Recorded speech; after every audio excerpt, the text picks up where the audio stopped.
2017 was the year when Battle Royale, a genre that had been present but under the radar for nearly 5 years, exploded with the launch of PLAYERUNKNOWN'S BATTLEGROUNDS and global phenomenon Fortnite Battle Royale.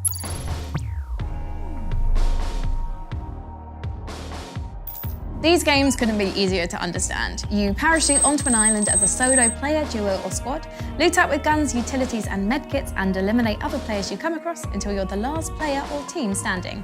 Maps have locations with large, loot-friendly compounds named on them, as well as smaller settlements. A short while after landing, a white circle appears on the map view. This is where players must head to before a time limit is up and a blue circle, or storm in the case of Fortnite, moves in, stopping only once it's reached the boundaries set by the white circle. If players are caught in the blue, they will continuously take damage until they're safely in the new play zone. In both games, you can be knocked out when your health reaches 0. If you're playing with others, they'll have the opportunity to revive you to a small amount of health. If you're playing solo or your teammate cannot revive you, you'll be eliminated. On winning a round of PLAYERUNKNOWN'S BATTLEGROUNDS, or PUBG, you'll be presented with a screen that says winner winner chicken dinner, hence wins being described as chicken dinners, while a win in Fortnite is called a victory royale. PUBG can be played in the first and third person perspective. Its key competitive map is called Erangel. In competitive play, the settings for the behaviour of the circle is slightly different to casual play, with the first circle being smaller but the next couple of circles being larger than usual, while the blue circle closes in more slowly. Teams tend to have preferred places to land, such as Malta or Gatka, and use vehicles to move towards the circle if their drop location is far away. In PUBG, guns come without attachments, such as scopes and extended magazines, so players must loot for these. Players will also hunt for backpacks to carry their gear, helmets, body armour, as well as medical kits, bandages, and boosting painkillers and energy drinks. Loot crates are also dropped a number of times during the game, containing guns and gear that cannot be found elsewhere on the map. Making a break for a crate can be a risky exercise, as other players may choose to stake it out to eliminate whoever does go for its precious contents. In Fortnite Battle Royale, you land on the map with 100 health and have an additional empty bar for shield. You can find potions on the map that will boost your shield and also heal your health bar. There's also bandages and medkits to help heal you. The signature mechanic of Fortnite is building. You land with a pickaxe that can be used to harvest wood, brick and steel from the environment. So if you see a metal roof, you can swing your axe at it to gather the materials. You can even harvest the floor beneath your feet to potentially surprise a player you've heard looting below. These materials can then be used to build towers, defensive walls and stairs to higher terrain. And if you find a trap when you're looting, you can even build a decoy hut and lure a helpless enemy inside. Guns are far simpler in Fortnite than PUBG. Classes include pistols and assault rifles and come ready with attachments. Their effectiveness is indicated by colour.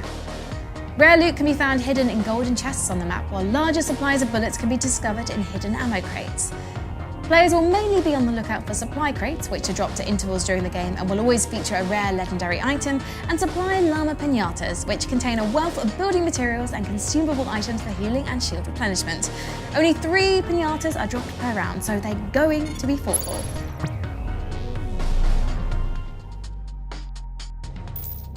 In PUBG, there are fairly distinctive playstyles among different regions, from the North American tendency to fight over flight to the more European preference of taking fights later in the game rather than going for anyone they see in the first circle. FaZe Clan have been widely thought to have the strongest roster in the world for nearly a year, consistently placing in the top 4 teams at every offline event they've attended since IEM Oakland 2017 and winning at StarLadder iSeries Season 1 and DreamHack Austin 2018. However, they typically suffer from day 1 issues, placing lower on the scoreboard on day 1 before making an epic, aggressive comeback the following day. On the other hand, 2018 has seen Team Liquid grow in confidence. Qualifying for the PUBG Global Invitational Finals, where FaZe did not, they came second in both the third and first-person perspective tournaments. It's also worth noting that Team Liquid took top spot at StarLadder iSeries Season 2. In Fortnite, we've yet to see pro squads fully tested, but the go-to for any Fortnite player is Ninja. The former Halo Pro has become the most successful streamer in the history of Twitch, smashing records and proving his worth as a player by winning E3's Fortnite Pro-Am tournament in 2018.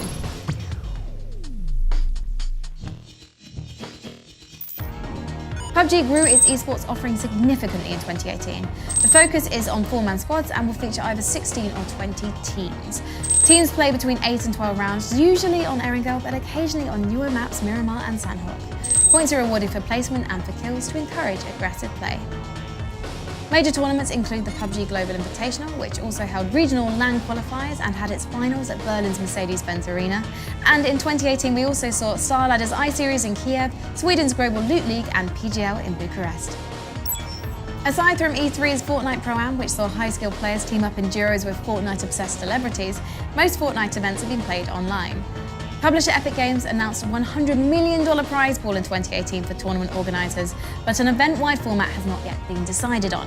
However, there are online tournaments such as the Fortnite Summer Skirmish season, which has been helping Epic fine-tune a format we'll hopefully see debut in 2019.